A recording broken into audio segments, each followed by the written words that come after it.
بات کرتے ہیں, وہ کچھ بات کرنا چاہ رہے ہیں. السلام علیکم. وعلیکم السلام جی بھائی. بھائی اپنا تھوڑا تعارف کروا دیں. میرا نام ثاقب ہے.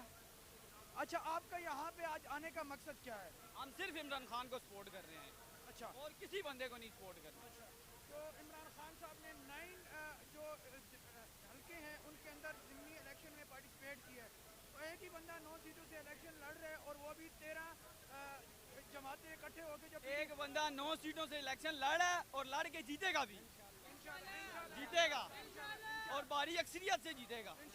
اچھا, تو آپ یہ بتائیں کہ آپ جو یہ جو مہنگائی ہے اس کے بارے میں آپ کیا کہنا چاہیں گے؟ مہنگائی کے لیے یہی ہے کہ جو کچھ کر سکتے ہو کرو, نکلو روڈوں پہ, اور تو کچھ ہم کر نہیں سکتے. ہم ان کا گروان تو پکڑ نہیں سکتے. اگر گروان پکڑ کے لے کے آتے تو پہلے رانا ثناء اللہ کا لے کے آتے. دوسرا وہ چور جو نہیں ہے بوٹ پالش والا, اس کو لے کے آتے.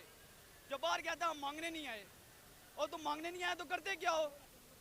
انہوں نے باہر آرمی چیف کو بھیج دیا. ان سے پیسے نہیں تھے, یہ آرمی چیف ان کو کوئی دیتا نہیں ہے نا, انہوں نے اسی لیے فوج کو آگے کر دیا. ان کو پیسے ملتے ہیں اور کچھ ہو نہیں سکتا ان سے. اچھا, مولانا فضل الرحمان صاحب بھی وہ ہمیشہ پیش خدمت رہتے ہیں کہ یار عمران خان یہودی ایجنٹ ہے. آپ اس کے بارے میں کیا کہیں؟ وہ تو ہے ہی ڈیزل, اس کے بارے میں ہم کہہ سکتے ہیں, کیا کہہ سکتے ہیں اس کے لیے؟ اوقات ہی اس کی کتنی کیا ہے, ہم اس کے بارے میں کیا کہیں؟ اوکے, تھینک یو سو مچ. آپ نے بھائی اپنے ادار خیال کیا, بہت شکریہ. السلام علیکم, Muhammad Rizwan C I D news network سے. ابھی میں موجود ہوں لیاقت باغ راولپنڈی میں. یہاں پہ چیئرمین طریق انصاف عمران خان صاحب جلسے ہم خطاب کر رہے تھے اور ہمارے ساتھ ان کے کچھ کارکنان موجود ہیں. وہ اپنے جو ہے کچھ اپنا اظہار کرنا چاہ رہے ہیں, کچھ بیان کرنا چاہ رہے ہیں. آئے ان سے بات کرتے ہیں. السلام علیکم. وعلیکم السلام. سر تھوڑا اپنا تعارف کروا دیں. جی, میں محمد الفضیل بٹ ایڈوکیٹ ہوں اور میں ایکس جنرل سیکرٹری ہوں چکلالہ کینٹ کا. اس کے علاوہ میں آئی ایل ایف کا ممبر بھی ہوں. اوکے سر, آج عمران خان صاحب نے کال آؤٹ کیا تھا کہ آپ یہاں پہ تشریف لائیں اور آنے والے دنوں میں انہوں نے اپنا جو روٹ میپ بتانا تھا وہ بتایا انہوں نے. تو اس کے حوالے سے آپ کیا کہنا چاہیں گے؟ دیکھیے, انفیکٹ جو اس وقت ہارڈ ٹاپک ہے یا ہارڈ ایشو ہے اس وقت پاکستان کے اندر, وہ شہباز گل صاحب کے ساتھ کی جانے والی زیادتی ہے. میں سمجھتا ہوں کہ اس وقت جو عوام کا ایک مومنٹم ہے یا عوام کا جو غم و غصہ ہے وہ مہنگائی سے ہٹ کے شہباز گل صاحب کی طرف چلا گیا ہے. کیونکہ اس گورنمنٹ نے, اس حکومت نے, اس regime change P D M نے جو ملک کے اندر جو سیاست کے اندر ایک نیا اور ایک غلط ایک روایت قائم کی ہے, وہ بڑی ان کے لیے بھی نقصان دہ ہوگی آنے والے وقت میں. اور اس وقت میں سمجھتا ہوں کہ یہ جو 2 دن کی صرف ٹال دی گئی خان صاحب کی طرف سے راولپنڈی کے لیے, آج جتنی عوام یہاں پہ آئی ہے میں ان کا شکریہ ادا کروں گا کہ ان لوگوں نے ٹائم نکالا اور خان صاحب کی اشہد ان محمد رسول اللہ, اشہد ان محمد.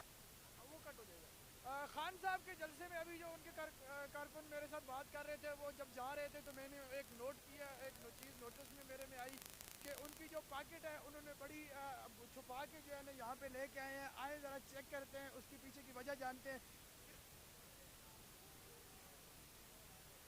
سر اس کے پیچھے کیا وجہ ہے؟ آپ نے اتنی گہرا جو ہزار بند کے نیچے آپ نے اپنے بٹوے کو, والٹ کو, پاکٹ کو چھپا کے رکھو, اس کے پیچھے کیا وجہ ہے؟ جی, آپ دیکھیے, جہاں اچھے لوگ ہوتے ہیں وہاں برے لوگ بھی ہوتے ہیں. عمران خان صاحب نے اپنے پیار کرنے والی عوام کو یہاں پہ بلایا اور ہمیں کبھی یقین ہے کہ یہاں پہ چھوٹے چھوٹے نواز شریف بہت زیادہ گھوم رہے ہیں, اور ان نواز شریفوں سے بچنے کے لیے ہمیں اپنی پاکٹ, اپنے موبائل, اپنا والٹ یہ سیو کرنا پڑتا ہے.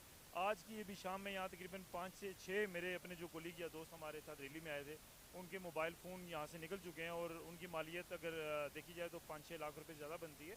میں سمجھتا ہوں کہ عوام کو ابھی بھی قوم بننے میں وقت لگے گا. جب تک ہم لوگ اس لیول پہ نہیں آئیں گے, جب تک ہم ان چھوٹی چھوٹی جو برائیاں ہیں, چھوٹے چھوٹے یہ عناصر ہیں, ان سے جب تک ہم خود کو سیکیور نہیں کریں گے اور لوگوں کو یہ سوچ نہیں دیں گے, یہ سوچ ڈیولپ نہیں کریں گے کہ ہم سب ایک دوسرے کے ساتھ ہیں, ہم سب ایک دوسرے کے بھائی ہیں, ہمیں ایک دوسرے کا خیال کرنا ہے, ہمیں ایک دوسرے کی مال دولت, ایک دوسرے کی عزتوں کا خیال